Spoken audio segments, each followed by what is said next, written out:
Hello and welcome to the British Sitcom History Podcast. My name is Alan and with me, as always, is Gareth. Shut the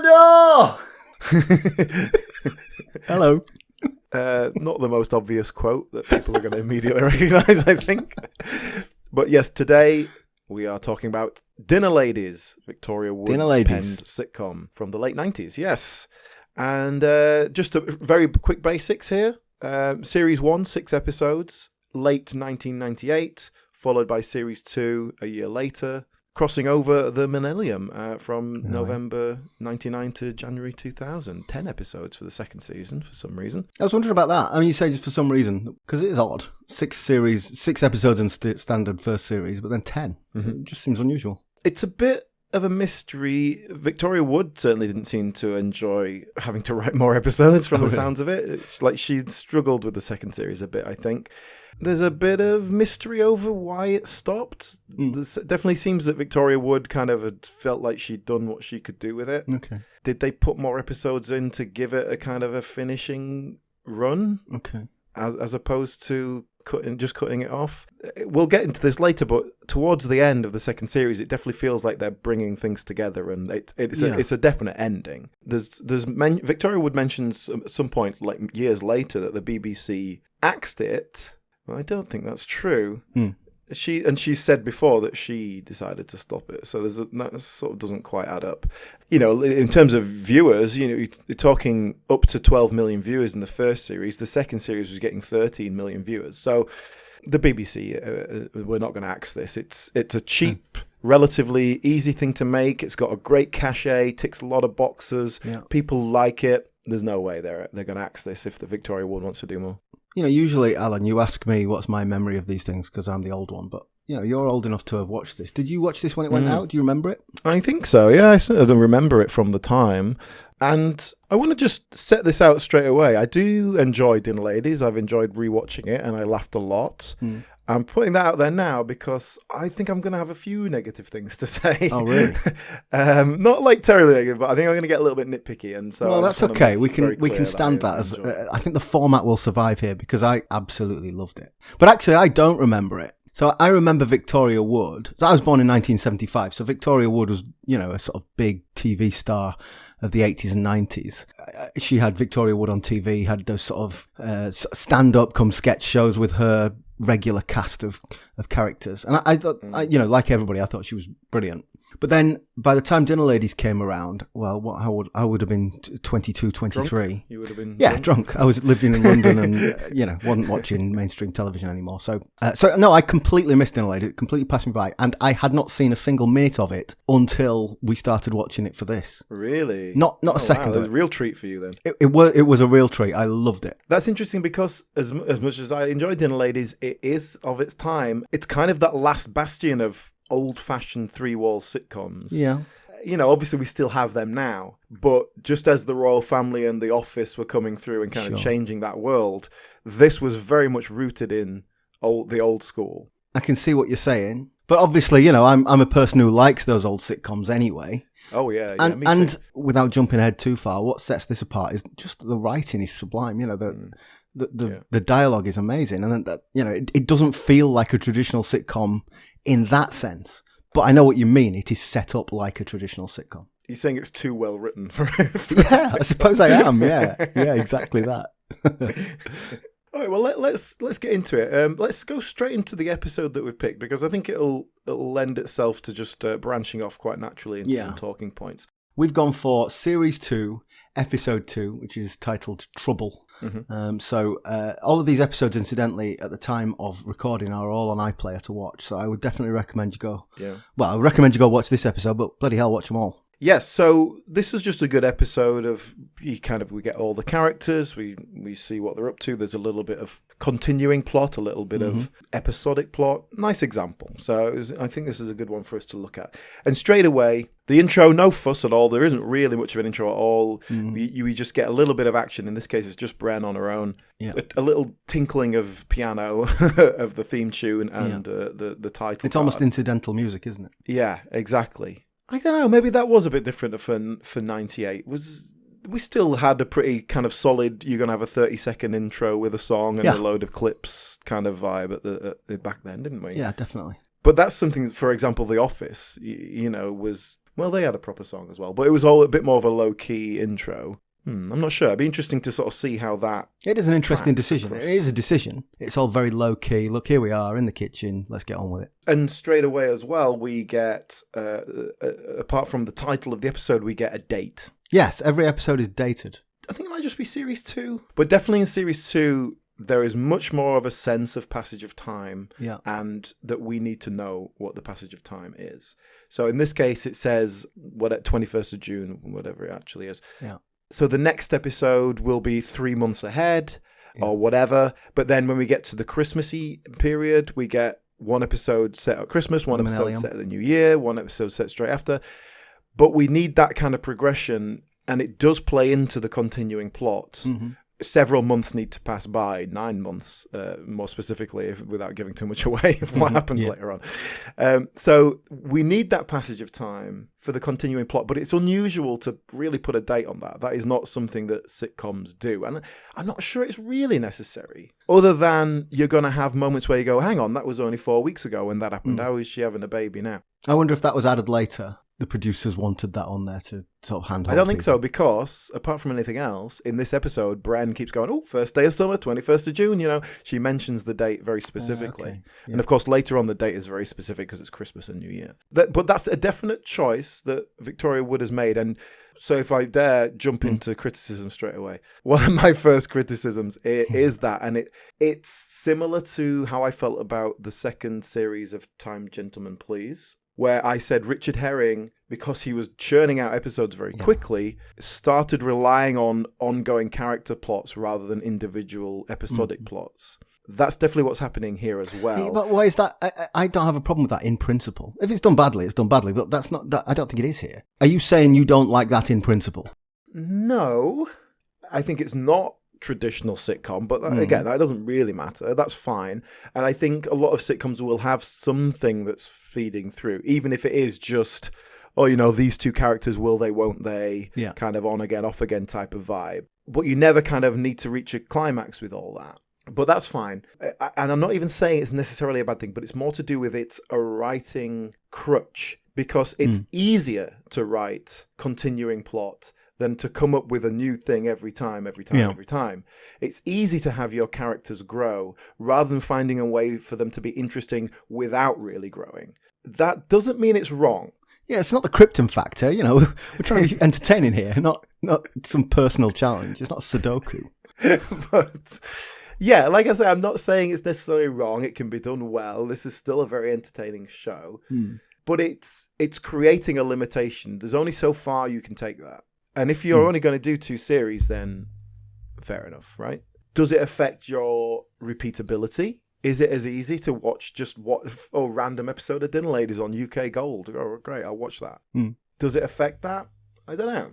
Well, I accept that, but I don't feel like that's a negative. I'm all right with that. If it's not a negative, I can live with that. So do we want to talk about Victoria Wood before we get into the character she's playing here? Yeah, well, let's do it. I think this episode, it's nicely set up. All the characters sort of arrive one by one, so we can talk about the actors, the characters as they appear. And yes, our opening scene, there she is. There's Bren, there's Victoria Wood on her own in the kitchen. So let's talk about Victoria Wood. All right. Well, as you've already said, Victoria Wood really came through in the 80s, didn't she? That was when she was on TV all the time, had her own shows and everything like that. But she had a break. She won New Face. Was it New Faces? New Faces, one of those shows. New Faces, 1974. She won it. She won something on that. Yeah. So started there. She was still quite young then. She born in 1953, so she would have been early 20s. The next few years, I guess, honing her craft, but then we start to see her as early as the early 80s, really more of a writer than a performer, if anything. It always seems like she preferred writing to performing, and writing plays, a lot of light-hearted kind of comedic plays. Yeah. And at a time when on TV we still had plays, which I just don't think we do anymore. I don't really watch TV. I might be missing something. But you see quite early on in her career, like late 70s, she met Julie Walters. I think the first time she worked with Duncan Preston is sort of early 80, 81. You start to see her assembling a kind of a troupe around her, these actors that she loves to come back to. And we're going to see quite a lot of them in Dinner Ladies. Yeah. And that's great. You know, I think there's a value to that. We see it. We've seen it with lots of other people. Richard Herring, again, you know, works with the same actors a lot. Well, let me just cut in this idea of her as a writer rather than a performer. I think I agree with that. And thinking about those sketch shows that she did, they were sketches in the sense that I suppose you could define any sketch as a small play, couldn't you? A one-scene play. But they were they were written, you know, they were really wordy. And again, the dialogue was the thing that really sold them. There's this specificity in her dialogue, you know. So, for example, in this episode, there's a line where she says, "Oh, I've got footballer's legs. I look like Nobby Stiles." You know, I get the impression that she sat and thought, right, well, which footballer's name sounds funny? And she might have experimented with Bobby Moore and, you know, and come up with Nobby Stiles. It feels like there's a lot of thought that goes into those specific lines, you know? Yeah, it definitely is, and there's a real mastery of language. And there was one this wasn't in Dinner Ladies actually. It was from Victoria Wood Presents that I was watching, and she was talking about someone burning books, but she says, "Oh, she'd take the Swan Vestas to that." It's like she didn't say she would set fire. It was like this kind Not of even the matches. Yeah, exactly. A sort of evocative language, you know, poetic even. Yeah. The obvious comparison here is Alan Bennett. There's a real kind of same vibe there. I think there's when you see Ronnie Barker kind of stuff, the stuff he wrote, which when he's really playing with language, it's got that vibe to it. Although when Victoria Wood does it and Alan Bennett does it, it feels less playful. Yeah. It just feels like character rather than you going for a joke. Yeah. Again, if I'm going to be nitpicky negative, it feels like all the characters speak like that. Mm-hmm. Not that they all have the same voice. They all have very distinct characters, but they all have the similar way of speaking. One note I've made here is that there are a lot, throughout the series, but in this episode as well, there are a lot of sort of incidental characters who are only in one scene. And even they have great dialogue. You know, these actors who've come in to do one scene on Dinner Ladies, and they've been given this utterly wonderful script to work with. So what's Glenda for then, Norm? She talks me through it. It's a muffin, Norman. It's a yeast-activated bakery item. It holds no power. Are you trained then, Glenda, in counselling bread-based panickers? No, but I've gone camping a lot with Methodists. You pick it up. So every single person who walks into that canteen has got this voice, which, you're right, it does feel a little unlikely. And it gets away with it, doesn't it? It doesn't feel like, this has all been written by the same person. Like, it feels okay, but especially because I've been watching this, I've gone back and watched a bit more Victoria Wood stuff from the 80s that I've not really seen that much before, and it's like, it's the same. And it's remarkable how many of these characters I'm seeing in Victoria Wood Presents, in Pat and Margaret. Like Duncan Preston's character in Pat and Margaret, it's not the same as what he's playing here, Stan. I better not. My mother and so forth. Oh, well, where are you mopping, gents? There's been an overflow, level 2 Urinals southbound. They bleed me over from northbound. You're in demand with that mop. We have it to do. But there's definite similarities. Sure. Is that just using the same actor and he's bringing something to it? Is it not? I don't know. The exception to that is Julie Walters, who seems to be different in everything she does. Well, we'll get to Julie Walters. But we'll get to that later on. Yeah. But but speaking of Julie Walters, in 1982, Victoria Wood was given her own sketch show. It was like, okay, look, your own TV show. And she kind of demurred and said, well, can it be me and Julie Walters? So Wood and Walters was a sketch show that ran for one series. And I think that's very telling of Victoria Wood doesn't particularly like to be the centre of attention. Well, in those, Victoria Wood on TV, there would always be a section of her doing stand-up, talking directly to the audience. And she was she was perfectly fine at that. But you can't imagine her in a comedy club dealing with hecklers. But I don't think of her as that type of stand-up comedian. Well, I don't know about did she work the clubs in Bolton. I'm not sure, but... And maybe you have a different view on this as being a bit older. It feels to me like Victoria Wood is totally separate from everything else that was going on in the 80s. Yes. She's not the old guard by any means, but she's not part of the alternative crowd. She's not the kind of anarchic Rick Mayall type. No, she's not alternative comedy. I tell you, I'll give you a great comparison, and the comparison starts at the very beginning on New Faces. Lenny Henry Lenny Henry is a contemporary of Victoria Wood. So he wasn't that old-fashioned club comic, although he was kind of, at the start of his career, he was braving those clubs. And I wonder if Victoria Wood was as well. But then he never, he's adjacent, in a very direct way, Lenny Henry's adjacent to the alternative comedy boom. But he was never really part of it. And I think Victoria Wood is the same. All of those, like if you talk to, French and Saunders, they would regard Victoria Wood as something of a hero, a trailblazer. But they never worked with her, or maybe they did, but not consistently, not in the same way that alternative comedy crowd. Of that little troupe. Exactly. Yeah. And perhaps there is a reason for this. There's a reason Lenny Henry was not part of the norm, dare I say, and Victoria Wood as well. Lenny Henry was black. You can't just in the 70s, walk into a club and be a black comedian. You can, but you really have to prove yourself there. Not to mention he was about 15. Victoria Wood, again, new faces. She was still very young. Yeah. But also, she's a woman. It's a different world. She's a working class woman as well. Even French and Saunders struggled, but they were mixing in the right circles, shall we say. But let's not pretend that French and Saunders weren't out of the ordinary when they came through as well. Sure. They are the top of the tree, and we remember them now as if they've been there the whole time. But that was unusual in the 80s. Yes. But Victoria Wood as well, it feels like Victoria Wood is working to a different demographic. Victoria Wood has a different audience. Yeah. It's not your old Northern Club comic audience. It's not your alternative student audience. It's middle-aged women. Middle-aged kind of working class women or lower middle class women. And why she had that audience when she was 25 and when she was 55, I don't know. I would challenge your characterization women. I think you're right. I think the principle you're trying to make is right. Yeah. But I don't think it's a female skewed audience. Our dad loved Victoria Wood. But that is the trick, isn't it? To represent and to serve a demographic without making it feel niche. Yeah.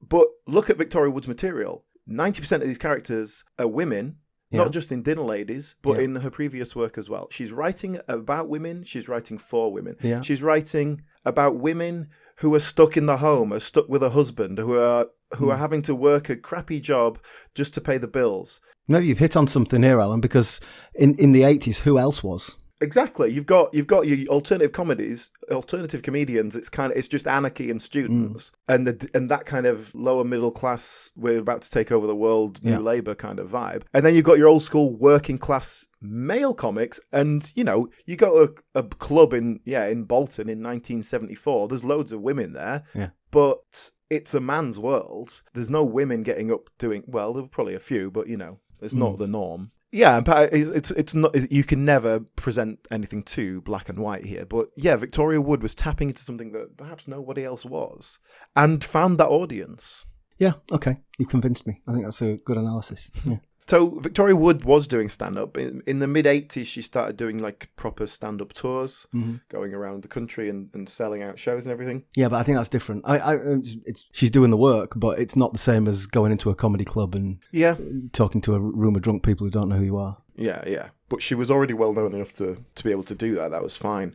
In 1984, she moved from Granada, where she'd been making her previous stuff, obviously, northern Manchester-based.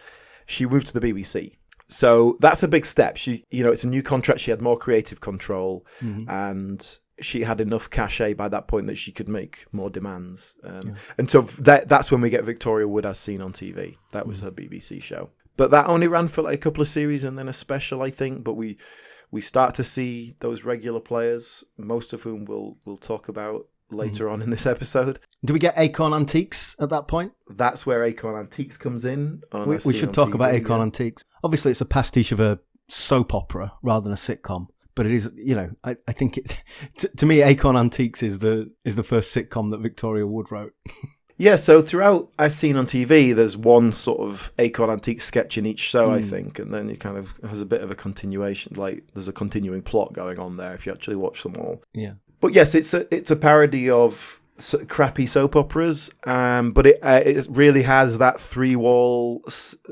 3-camera setup kind of vibe, stage set TV show, and it is a sort of loving pastiche, I suppose. Yeah, it's very affectionate, isn't it? I definitely think Victoria Wood likes this thing. The fact that the one real sitcom that she wrote laid into that so heavily is not just by chance. I think she wanted to make that a classic sitcom. Yeah. So just after that, in 1989, a show that was originally just called Victoria Wood, which they kind of changed to Victoria Wood Presents, and it was 6 episodes, each one a kind of half-hour sitcom-y vibe. Okay.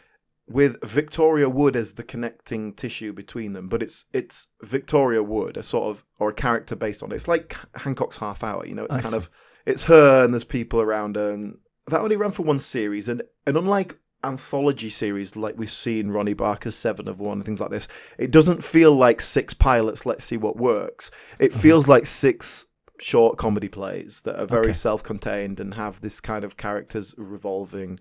And Victoria Wood, her character, is kind of just dropped in as not the central focus. She's just kind of there to bring it to life. And there's a lot of that going on through her work, of her not putting herself in the central position, not giving herself the best lines and all that kind of thing. She was, which is represented by interviews with people who know her as, she was very selfless, always gave you the best lines and stuff like that. I think it's more from the point of she's prefer to be a writer than a performer. Yeah, well, exactly. Yeah, a performer wants the best lines. A writer doesn't care who says them. Yeah, but the interesting thing about that Victoria Wood show was that it was filmed single camera, no audience. There's a laugh track on it. I think they played it to an audience and got some laughs for it, but it was not recorded in front of an audience. It was not acted in front of an audience, and basically she did not like that experience. And jump forward 9 years, Dinner Ladies is absolutely done in front of an audience. Yes. I think that is very important in that kind of growth. And there's lots of, we've talked before about sitcom performers riding the laugh and, having to pause. There are several occasions watching Dinner Ladies where it's awkward. They're having to pause so long because the laughs are so long that they stop standing there almost thinking, oh, come on, let's go on it. Are you Brenda? Bren? Yeah. Answer me one question, love. Where's my Clint?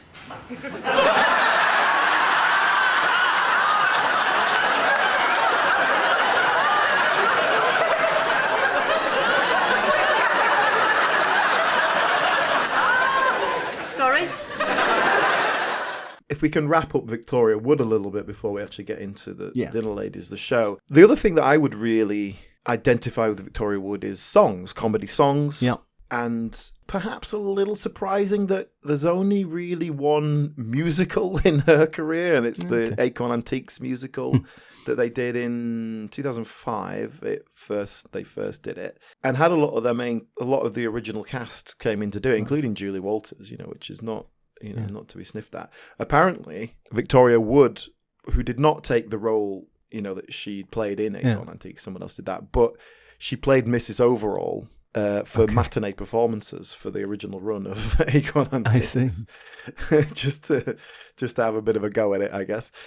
So, with all that in mind, let's get into Bren here, who is seen at the beginning of our episode bustling around, running the canteen all on her own, as usual. And I think there is a line of tragedy in this whole setup, which I don't think is deliberate. I think it's my perception of it. But I look at these characters and I just feel sad for their lives. Okay. Here they are, you see, in their little uniforms. I think it's lovely they don't all just give up and throw themselves out of the window, overwhelmed by the pointlessness of their existence. Now, people have jobs, Alan. This is how people live. I know, but I've tried doing it and I couldn't do it. I've lived this life and I hated it, and I had to. Yeah. But is that my privileged middle class? Yeah. So now you're an actor. Good for you. Oh, got a podcast, have you? But Bren, there is a deliberate tragedy to Bren's life. Sure. She had a bad upbringing. She brought up in care. We see her mum, who's a very poor mother, and she's unlucky in love. But she lives in a bedsit alone. She has like a crappy life, but she's always the first in at work. Yeah, she does everyone's job for them. Like don't worry, I'll do it. She makes up for other people's failings and doesn't see it as a burden on herself. It's just what she does. Yeah, she's a doormat. Yes, She is, and I think there's a tragedy to that, which it's definitely acknowledged as in it's a deliberate choice, but I don't feel like it's addressed that directly. Mm-hmm. Which again, I think is deliberate. I think this is Victoria Wood's writing. She's presenting kind of the life of people she grew up with, the people she's seen around her. It's a working class life. It's a northern life. It is a very sort of specific thing, but with themes that people will recognize. I found the character, Bren, I found it annoying how reluctant she was, or how reticent she was to be happy. Like in this episode, she's got this opportunity to go on holiday, and it turns out there's a mix-up and she can't go, and she's just like, oh, well, never mind, I don't deserve to go on holiday anyway. Oh, for God's sake, woman. Yeah, but then even with the continuing plot, we do by the end, it does kind of get there, but we don't really get the sense of she's growing and she's becoming stronger as a person and all this. We get there, but it kind of suddenly happens quite dramatically at the end. And I know Victoria Wood is writing this because those people are there. Those people exist. She's writing a character that she knows. She's writing these things, but it's frustrating to watch, isn't it? And she's such a likable character. And then even when she stands up to someone and she'll say like, "No, you can't do that because of this," she'll kind of go, "Oh, I'm sorry about that," but she sort of apologizes with her in her own rant. And it's funny, that's what we want, I suppose, ultimately. I still think that the character of Bren is the smallest character in the kitchen, and that enables all the other characters to sort of orbit around her. She's a stabilizing force, not just narratively speaking as a character, but also in this world of, if we were taking this as a real workplace, that she's the one holding it together, including the manager of Tony, who we'll go on to. So let's talk about what he does at this workplace when we get to Well, as I said, in this episode, we've got people arriving one by one. So let's take these characters in the order they arrive. So we talked about Bren, and the next one who comes in is Stan, who's the sort of janitor type caretaker character. Yes, played by Duncan Preston. Of course. A Victoria Wood regular for some time, and a great actor. The storyline that we're presented with immediately here is Stan comes in and he says, "Oh, I want to thank you for looking after my dad when he had collapsed." This is out of nowhere, okay, and this is one of the things we get from Dinner Ladies is we don't really see much of their personal lives outside of this. We get these little glimpses. We don't see anything outside of this. Like, there are no other sets. We have these two sets, the kitchen and then the other side of the shutter, the cafeteria. That's it. Yeah. Everything in this entire series happens within those two rooms. And I really like that. That is absolutely a purest sitcom sense. It's one set, really. They've got a kind of dividing line to give it a sense of two, but really it's one. That we have, there's only two occasions where we see anything outside of this room, and they're both in the last episode. It's where Bren's on TV and Petula's living will, both of which are seen on TV screens in this room. So they were filmed elsewhere, but we are watching them from the set. Yes. Yeah, exactly. So that is about as pure as you can get, sitcom-wise. Really nice stuff. And it does take some skill to write that, because there's lots of things that happen in this canteen where you think, you wouldn't have that here. This meeting would happen somewhere else. Yeah. But it never feels alien. If you actually think about it, it's like, hang on, that doesn't make sense. But it never feels wrong. Sure. And that's good writing right there, But it does also give the impression that these people never leave work. Bren certainly never leaves work. Yeah. Sorry, we were talking about Stan. We were talking about Duncan Preston. Yeah. Do you want to talk about Duncan Preston before we get into Stan?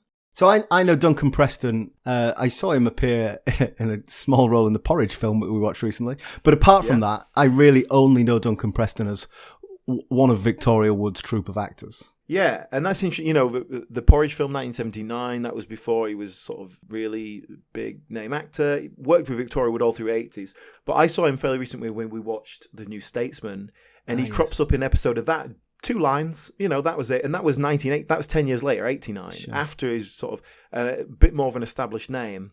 But even by 89, he's still doing jobs where it's like, okay, well, 2 lines, 1 day's work, yep, fine, I'll take it. He's not an established name. I think that probably changed by 89 because that's when he got a regular role in Surgical Spirit, which was his first kind of regular sitcom role, and it makes you a bit more well-known when you're on something like that. Yeah. That ran till 95, so Dinner Ladies was like the next kind of well-established thing. Yeah.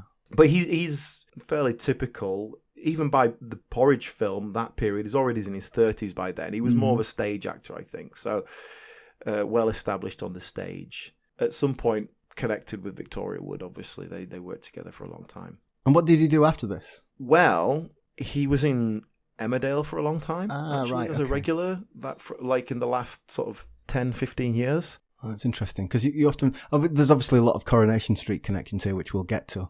But it's interesting, you could have been in Coronation Street for 15 years and I wouldn't necessarily know about it. So, yeah, exactly. Those gigs they make you very well known in certain circles, don't they? Mm. Well, he did have a little run in Coronation Street, don't worry. They're all in Coronation Street. But yeah, he was in Emmerdale. There's a lot of that here. You'll see all these actors are kind of northern, apart from Celia and me, but they're all kind of born in Manchester or Yorkshire or Lancashire, like things like that. Duncan Preston was born in Bradford, actually. This is a northern production, and that's something you'll see a lot with Victoria Wood's work as well. Mm-hmm. Duncan Preston is kind of one of those faces you see in things, but elevated slightly because of those couple of regular roles that he had, and he's worked with Victoria Wood. But here he's playing Stan. I love this character. I want to say Duncan Preston is brilliant in this. And he is, but again, it's the writing, it's the words that he gets to say that are fabulous, and the way he performs it is also great. I think it's a really good performance. Hey, the toilet paper dispenser's playing up again. Yeah, you tug and you only get one piece. Well, that's not adequate, you see. It's supposed to be 3 sheets per tug. It'll be the tension on my spindle nuts. And there's this kind of minutiae of detail in what he likes. He'll start talking about what type of screw head something's got, or which is that specificity again. Yeah, but I think what Duncan Preston really brings to this is that this is a character that could be a very kind of like, I tell you, the best toaster is the G465. It was made in 1978. It could be a really kind of, this character is the boring man. Yes. And he manages to do all that while still imbuing it with a great deal of personality. Yes. And of a likability. Likability is the word, yeah. Everybody loves Stan, by which I mean all the characters, they love Stan. He's not, oh God, here's Stan again. And so do I. I think he's great. Yeah. I'd like to work with Stan. And he's reliable, he's loyal. Yes. He won't let you down. He'll tell you if you're doing something he doesn't like. He won't mess about with you, but he'll also forgive you if you say, "Oh, sorry, Stan, I didn't mean to do that." Mm-hmm. But there's, again, if we want to start talking about the tragedy of these characters, Stan lives with his father, and Stan is well into his 40s and a single man, and doesn't seem to have had much of a love life or of a life really. Mm. He lives in the shadow of his father. And when we first sort of start hearing about this character, it feels like, oh yeah, this dad character is, a big part of his life. Then when we see the dad, there's one episode in the first series where all the mums come in and then Stan brings his dad. We get a few cameos there. Eric Sykes is his dad. Yeah. And what we find is that the character is a bit of an oppressive dickhead. Like he what he's doing is telling Stan that he's not good enough. Yes. And that's their relationship. And it's portrayed as this, well, he's an old school kind of, that's what they do, that's how they live. But we get a lot of this in Victoria Wood's work in general, but in Dinner Ladies, oppressive parents. Well, that episode where all the mums and dads, where all the mums come in, and plus Eric Sykes, we've got Thora Hird there, Dora Bryan. There's a whole cast of cameos. But yeah, none of those parents are nice, are they? They're all oppressive in some way or another, and they're all and there's a lot of specifically what Thora Hird does. You see a lot of that in Victoria Woods, undermining, where it's just like, you're not good enough, you're a disgrace kind of vibe. And then obviously we have the Julie Walters character is just a terrible mother in general.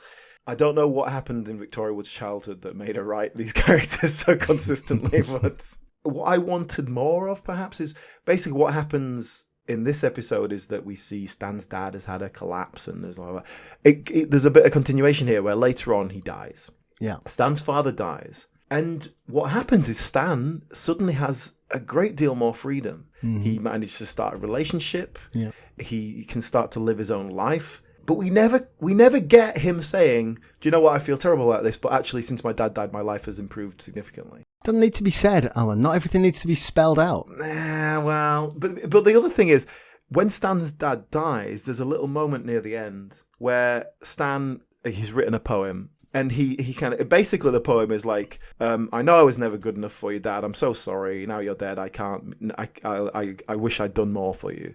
And everyone kind of goes, oh, that's a lovely sentiment, as if it was this kind of nice, touching moment. And I just thought, this is horrible. This is a horrible, tragic moment. And he can't escape from the yoke of this man, even though he's dead. It's horrible. And I can't tell if I just want more fight back or you do. But Victoria Wood is writing real characters, and real people don't have these dramatic emotional moments of realization. They don't. Crippling lives of debilitating relationships with their parents and their the people they chose to marry. I love the way you almost said loved ones then and changed it to people they chose to marry. Oh my God, you have a heart of stone. So I think I find it slightly frustrating, and I want them to just break free their bonds and run away. But that's not real life, and Victoria Wood is wanting to write something that represents real. It's verisimilitude. These are exaggerations, but they are true life characters. They're living, breathing characters. So let's just jump back into the plot. Stan, we find out that Stan's dad collapsed and Bren was a great help at the time, and so Stan is thanking her. He gives her some flowers to thank her. I don't know quite, this doesn't all make sense. Why is Bren there with Stan and his dad? Don't think about it too hard. Why was Stan not there? Why was Bren the one doing all the help? I don't know. Just one line would have been like, oh, the one night I chose to go to the wheel tappers and shunters club, and that's when my dad collapsed. It just needed a line there somewhere, I think. But that's very finicky of me. But very typically in this process of Bren, he's giving her flowers and they say, oh, thanks for all your help. And she's like, what did I do? Yeah. Like, well, you called an ambulance and sat with this old man for hours to make him feel better. It's like, everyone can recognize that that's a nice thing to do, even if you think, well, obviously you're going to do that. But she can't see it. It's just... It's not that she's playing it down, it's that she doesn't see it. Yeah, and that's Bren right there. Yeah. That is her in a nutshell. Lovely introduction to that character. So who do we get next? Philippa. Philippa comes in. Philippa from HR. So this is Celia Imrie. Another, like Duncan Preston, another Victoria Wood alumni. Oh, that's not right, is it? Alumna. Celia Imrie. Yeah, and so Celia Imrie, as is the character of Philippa, is a bit of an exception to the rest of this troupe. She's from a very different background, and that character that she plays is the same thing. She's kind of an outsider in this world, and it creates a nice little bit of friendly tension in the group. Yeah, she appears in the very first episode as this new HR director, HR person, and she's a little shunned because she is this outsider. But very rapidly she becomes part of the group, and there's almost a sense that she's from down south, but she's all right. So Celia Imrie, like you say, it's like you associate her with Victoria Wood more than anything else, don't you? But she's done loads of stuff. She's just one of those faces you see. We've seen her in a couple of other things as well. Was it New Statesman we saw her in as well? She pops up in the New Statesman. Rick Mail shags her over a desk. I think she's like the PM's receptionist or whatever. She was also into The Man of Born. Yes, that's right. That's what I'm thinking of. But she's probably more akin to drama as well as comedy. You look at her CV, she's in loads of stuff. She's just working all the time, stage, TV, all that sort of stuff. And seems to be successful in all that. She writes novels as well. She's just one of those people who just seems to be working all the time, writes things. In terms of sitcoms, one of the only sort of real major regular roles was After You've Gone with Nicholas Lyndhurst. Oh yeah, I've not seen that, but I think we've talked about that before. She was also... Well, hang on, I was going to say she was married to another sitcom person, but they were never married, but they've got a child together. Benjamin Whitrow, who we saw in The New Statesman. You'll know his face. In The New Statesman, he played the leader of the Labour Party who puts on an Irish accent because it makes him more working class. Got them. Yeah, and he was also in the radio version of After Henry. He played the guy who owns the bookstore in the radio version. I don't know why he didn't do it in the TV show. So we've seen him a couple of times. They've got a child together called Angus Imrie, who is now quite a well-established actor in his own right as well. Yeah. Not really comedy, though.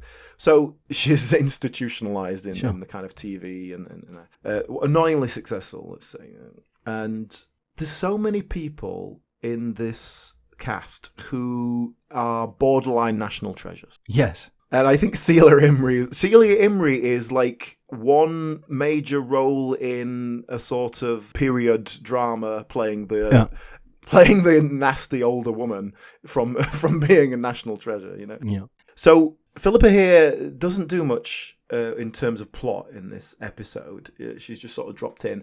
But the one thing we sow seeds for here is that she's unhappy in her relationship, which I'd kind of forgotten about. We established in the first series that the reason she's come up north is because her fella is the boss of the company and she's kind of come to take a job here so they can live together. I kind of forgotten about that, to be honest. And so when we come to this episode, she's like, oh, it's a bit boring. I'm not very happy. And we get more of that as it goes along, like I say, in this continuing plot. They eventually split up and she gets a new fancy man. Yeah, nothing really comes of that in this episode, does it? You know, we see that later on in the series, but in this episode that doesn't go anywhere. Yeah, it's just dropped in here, but it still works nicely because you've got a work colleague who comes in, is like, oh, Bren, you're a good kind of agony aunt, I'm going to tell you my problems. And then you've got Stan there, and she tries to say something to Stan, and he's like, oh, God, sex, women, oh, no, I don't know how to talk about that. Can we stick to toasters? And then, walks away. It all works. It all feels like this natural dialogue. And I think it's something that I get more of from the first series than the second series, of just, they're on a tea break, they're sat around chatting. One of them's reading a magazine and going, oh, look at this, so-and-so's done this. And they're kind of having a bit of a gossip. Hey, did you see that film on Sunday? On Sky? No, on real telly. Dirk Bogart. Oh, because on Sky there was this film about this woman whose husband died in this avalanche. And 2 years later, she finds his sperm in the freezer and gets pregnant with a turkey baster.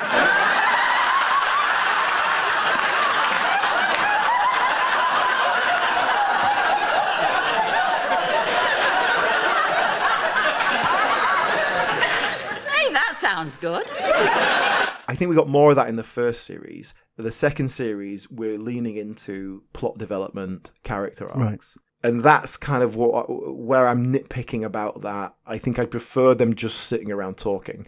But I will grant you that is a lot more difficult to write. Yeah, okay. So who do we get next? Next we do get Tony. So Tony's like the canteen manager. What is that job? What does Tony do? Well, he doesn't do a lot, does he? Put shutters up, girls. That's yeah. And sexually harass everyone.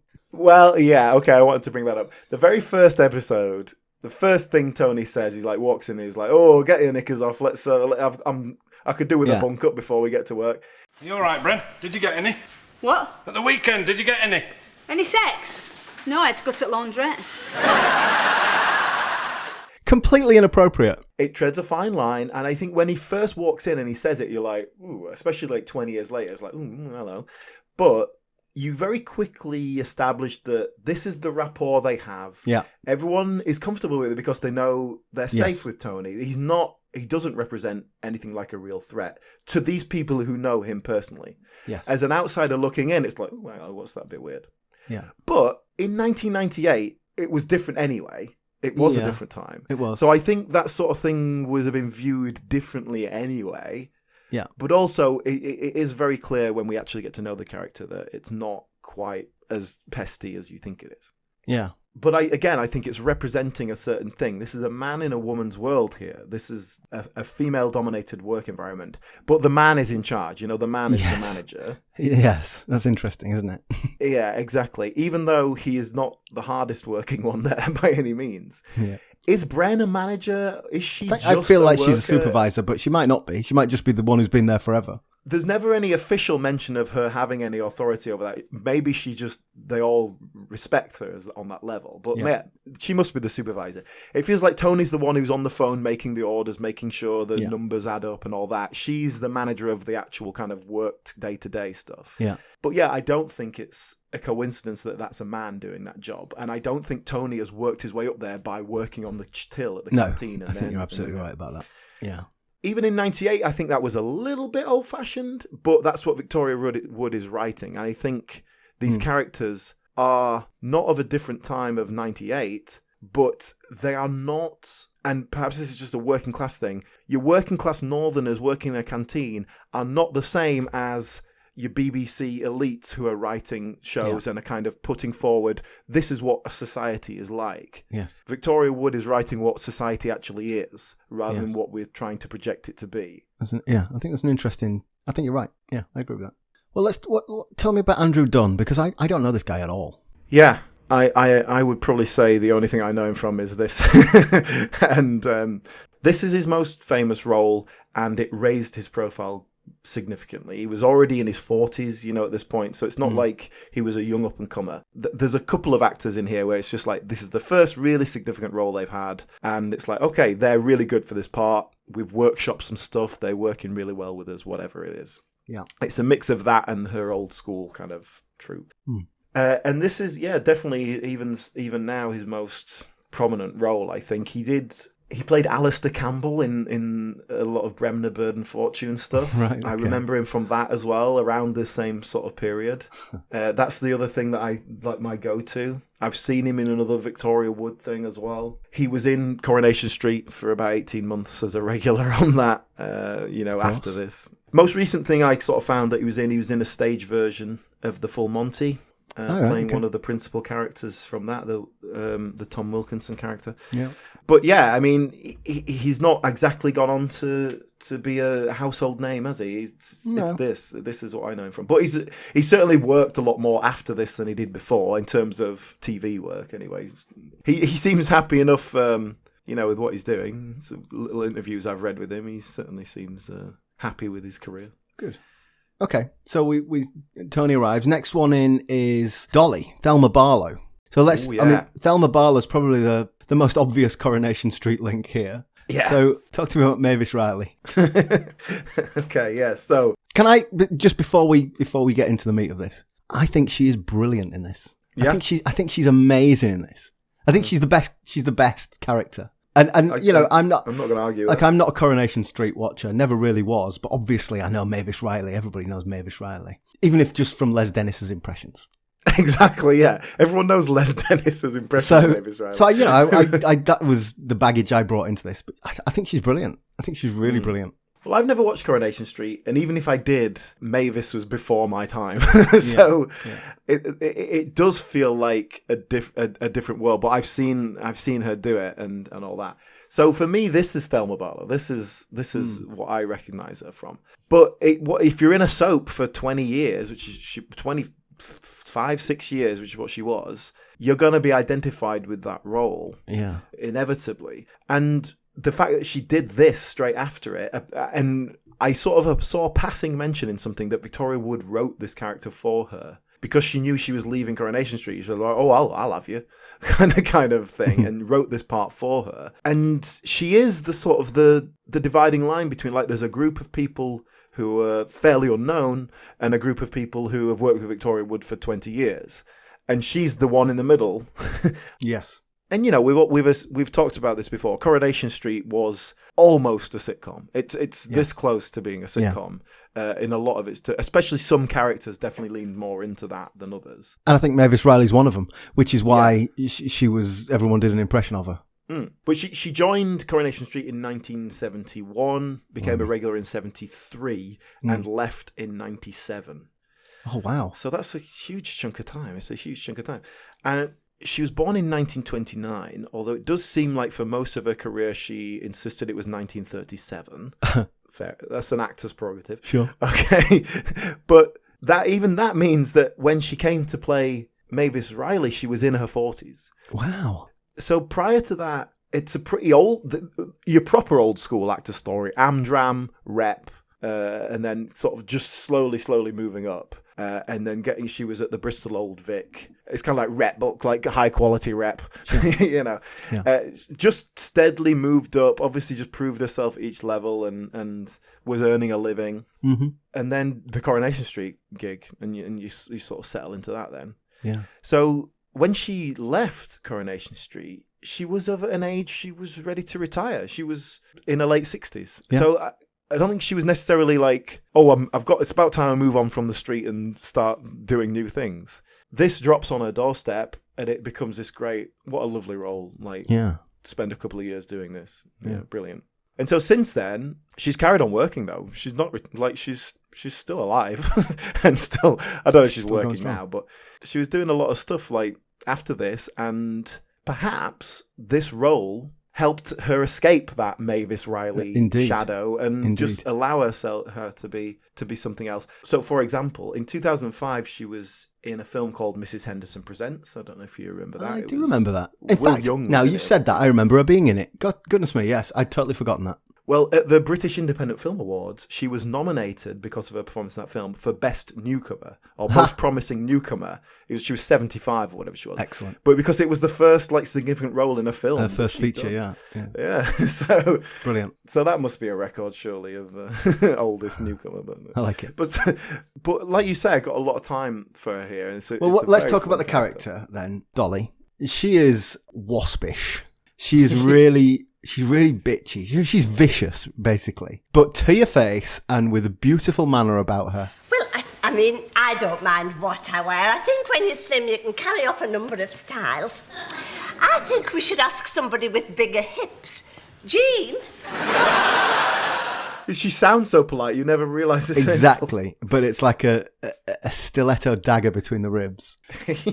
I think there's something of the Hyacinth Bouquet about her. Yes, definitely. She's a Daily Mail reader. We established that quite early on. Yes, and oftentimes we see her get a slight comeuppance, and Jean will make some sly comment about what her life's really like. Not quite as posh as you're making out, and she doesn't like that. Well, she's working in a factory canteen. Yeah. She can't be posh. Like, it is impossible. And there is even the Hyacinth Bouquet connection. We mentioned her son.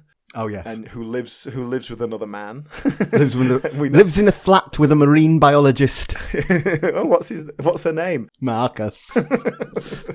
Marcus.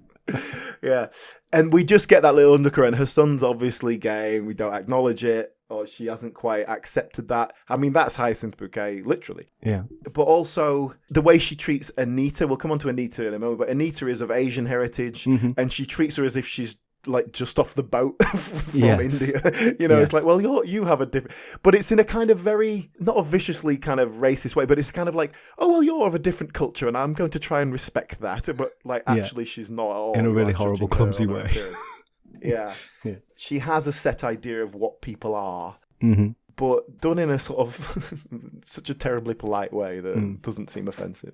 I like the sort of ongoing joke that she's completely obsessed with calories. And today's a semi-skimmed day. Oh, well, to hell with it. I'm going to have full fat, Well, that's all we have time for this week. We're going to have to leave it there. Do come back next time where we will continue our discussion and look at the rest of the actors. In the meantime, why don't you join us on the social medias? We are at BritComPod on Instagram and Twitter, and you can find us at British Sitcom History Podcast on Facebook. You know what? Why don't you, if you enjoy the show, go and rate and review us on iTunes and all that kind of stuff. Help spread the word a little bit. Let's do that. Okay, thanks very much, and we will see you next time.